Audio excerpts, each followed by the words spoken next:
ହେଲା ବାପ? ମାଉସୀ ନମସ୍କାର। ମୁଁ ସରୋଜ ମୟୂରର ସାଙ୍ଗ। ଆକ୍ଚୁଆଲି ମୋର ବାହାଘର ତ ସେଥିପାଇଁ ମୁଁ ନିମନ୍ତ୍ରଣ ଦେବାକୁ ଆସିଥିଲି। ଆସ ଆସ ଭିତରକୁ ଆସ। ହଁ ହଁ ଆସୁନ ଆସ ଚାଲନ୍ତୁ। ତାହେଲେ ତମର ବାହାଘର କେବେ? ଏ ଆସନ୍ତା ମାସ 10 ତାରିଖରେ ମଉସା। ଆଚ୍ଛା ଆଚ୍ଛା। ମୟୂର ତ ଆସିବ, ଆପଣମାନେ ମଧ୍ୟ ଆସିବେ ନିହାତି ଭାବେ। ଆଉ ମଉସା ମାଉସୀ ଆକ୍ଚୁଆଲି ଆମର ଗୋଟେ ପରମ୍ପରା ଅଛି।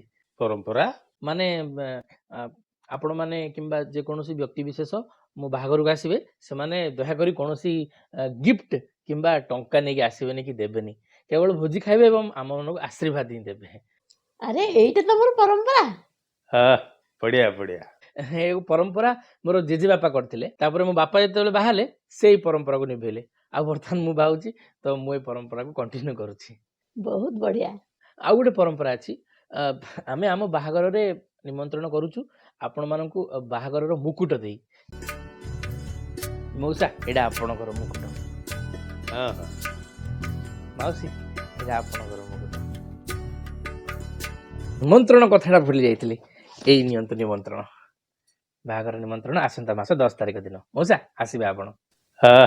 ଏତିକିରେ ଆମର ମାନେ ପରମ୍ପରାଟା ସରିନି। ଆଉ ଗୋଟିଏ ପରମ୍ପରା ଅଛି। କଣ? କହୁଛି ମାଉସୀ, ଆମେ ଯାହା ଘରକୁ ନିମନ୍ତ୍ରଣ କରିବାକୁ ଯାଉଛୁ ତାଙ୍କୁ ମହାପ୍ରସାଦ ଦଉଛୁ ଖାଇବା ପାଇଁ। କାରଣ ମହାପ୍ରସାଦ ଖାଇଲେ ଆପଣ ଶୁଦ୍ଧ ମନରେ ଆସିକି ଆମକୁ ଆଶୀର୍ବାଦ କରିବେ। ତେଣୁ ମୁଁ ମହାପ୍ରସାଦ ମଧ୍ୟ ଆଣିଛି, ଆପଣ ମହାପ୍ରସାଦ ଗ୍ରହଣ କରନ୍ତୁ।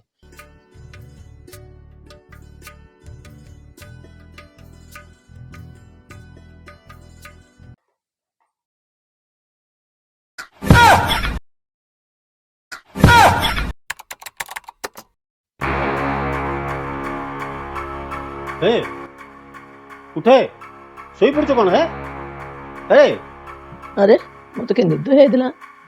ଆରେ ତମର ସୁନା ଚେନ୍ ଟା କୁଆଡେ ଗଲା? ଆରେ ସତ ମୋ ସୁନା ହାତଟା କୁଆଡେ ଗଲା? ଆରେ ମୋର ୱାଚ୍, ମୋବାଇଲ।